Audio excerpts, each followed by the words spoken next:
I've explored caves all my life. The darkness doesn't frighten me, never has. There's a purity to it, a silence that presses close like water. Down there, the world isn't screaming with motion or light. It's just you, your breath, and whatever ancient bones lie beneath your boots. Our expedition was supposed to be a minor survey of the Denward Caverns, an uncharted system discovered during a rockslide near a dormant mine in British Columbia. Nothing was mapped. That was part of the thrill. We were 6 in total. Me, Elliot, our geologist, Tasha, climber, Noah, cameraman, Raj, our logistics guy, and Lillian, our guide and an expert in cave ecosystems. We were 3 days into the descent when we found it, the pit. I don't know how else to describe it. A perfect circle in the earth, maybe 30 feet across. The stone around it smooth as if polished, though untouched by any tool. And it went down forever. We dropped a flare. It burned like a falling star, growing smaller, and then gone. No sound of impact. No glimmer of reflection. Just hunger. Elliot was the first to joke, nervously. Maybe we found the plug to drain the planet. But none of us laughed. We rigged a winch and lowered a GoPro. 50 meters, 100, 200. The tether began to tremble, not violently, but like something was brushing against it in slow, intentional passes. Then we lost feed. We pulled it up in silence. It took a full hour. When it finally came into view, the camera was intact. The lens was uncracked and the casing unscratched.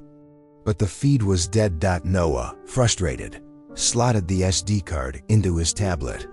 And there it was. The footage played normally until around the 215-meter mark. Then, something changed. A shape emerged in the darkness, first just a shimmer, then an outline. It wasn't rock. It was an eye, massive, pupil dilated like a well of ink. The sclera was gray, webbed with fine veins of gold, twitching, blinking. Watching us. Then, abruptly, the feed cut to static. We should have turned back, but we didn't. That night, huddled in our tented bivouac just beyond the pit, no one slept. Lillian was the first to voice what we were all thinking. If something lives down there, she whispered, it isn't part of our world. By morning, we'd made the decision, an insane collective lapse in judgment. We were going to descend. Raj stayed behind to monitor the winch.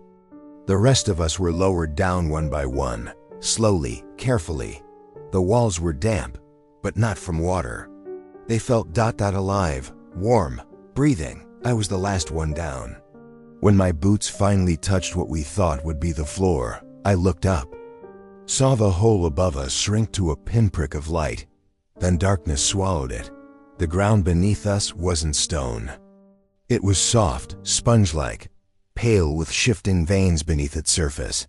It undulated slightly as if breathing. And the air, it wasn't stale.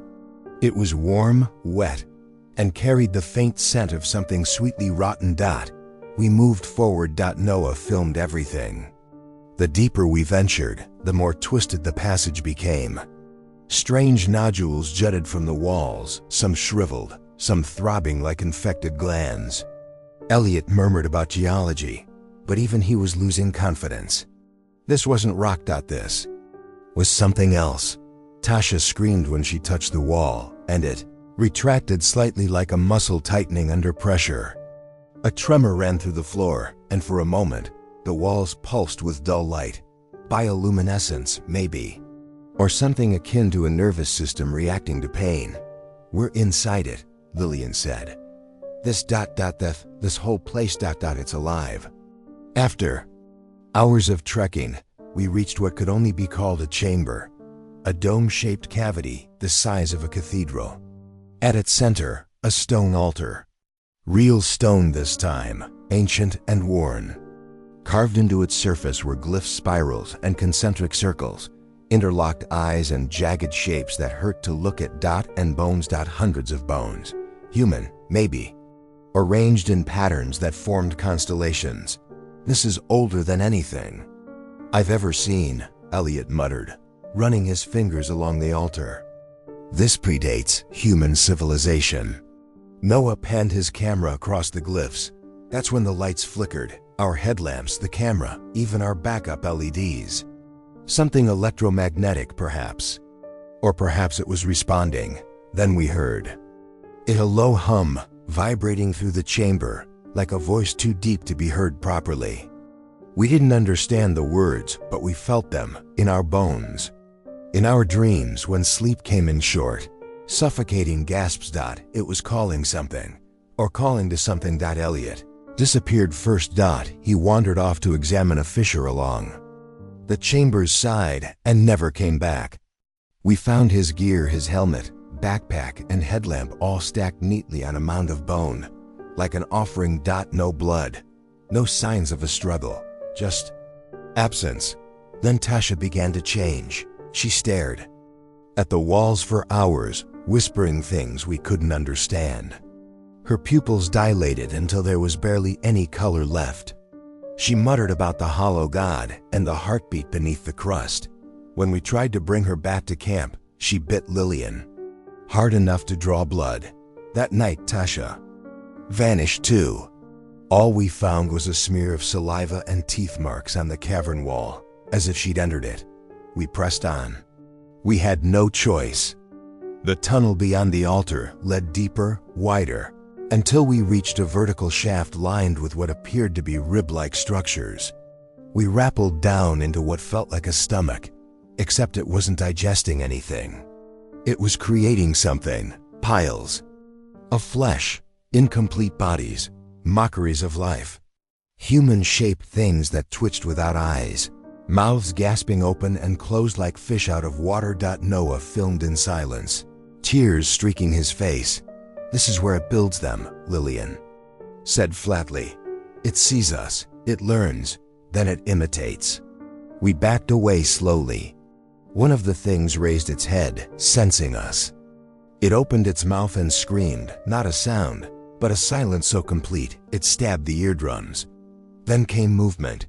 From the walls, the ceiling, the floor. It was waking up. We ran. The walls pulsed violently. Veins ruptured, spilling black ichor. The air grew thicker, heavy with pheromones that clouded the mind. Noah collapsed, convulsing. Lillian tried to carry him, but he was seizing too hard. We had to leave him. We scrambled back toward the pit, but the route had changed. The tunnels were folding behind us, reshaping themselves like intestines closing in. Raj's voice crackled through the radio, distorted, panicked. "You have to get out. The ground. It's moving up here. The whole cave system is alive. I can feel it watching me. I think it's pretending to be the earth." Then static. And something whispered my name. Lillian and I found the altar chamber again, but it had changed. The bones were gone. The altar had cracked open. Inside it was a sphere floating, rotating slowly in the air. It resembled a globe, but not of any earth we knew. Continents unfamiliar. Oceans that spiraled inward. It was a map. Not of land, but of consciousness, of sentience. Of it. "I think this is its brain," Lillian whispered. Then the sphere pulsed. We saw ourselves, our memories, thoughts, faces. Then it peeled those away like pages. Beneath them, our fears, our shame, our loneliness. It didn't hate us. It understood us. And it was becoming us. I don't remember how I escaped. One minute we were in the chamber. The next I was crawling out of a fissure near the surface, coughing black mucus and screaming. Rescue teams found me 3 days later, dehydrated and feral, clinging to a rock wall and whispering about the eye beneath the world. Lillian was never found. They think I imagined it, hallucinated the whole thing, but I know what I saw. And sometimes, when I close my eyes, I still see it. The earth is not a rock. It is a vessel, a womb, and something inside. It is almost born. The camera footage was confiscated. Government officials arrived within hours. They said nothing, just took everything. They sealed the cave, but they missed something. Noah's backup drive, He kept it on a body harness. I found it 2 weeks later, shipped anonymously to my door. Watch the footage. The last frame, the very last, shows something climbing toward the surface. Not quickly, just patiently. Purposefully. It has our faces.